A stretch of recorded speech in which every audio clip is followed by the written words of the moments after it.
عتاولة، بلاش انا يا عتاولة. تعالوا بقى ونقولوا كلمتين جد، ولا انا اقضيها فجعه واستغراب؟ اصل انت مش واخد بالك يا وز، الاثار معاك وانا اللي هنتصرفوا فيها انا واخويا خضر، وهناخدوا فلوسها كمان، وانت وعدوله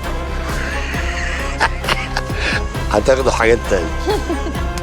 اولا الحاجات التانية دي بس حن يا بيه، الحاجات دي عيب وحرام يا بيه. انت فاكر ان احنا بس اللي كده؟ احنا كتير قوي كده. نبطلوا افلام بقى ونتكلموا جد ولا ايه؟ لا، في الافلام اقول لك انا على القفلات. قول يا حبيبي. فلوس عنايات الديهي الوزان سرقها منا. الفلوس دي في الاخر احنا هناخدها، والوزان وعدوله هياخدوا حاجه تانية. ممكن انا اقول الحاجات التانية بقى؟ لا لا.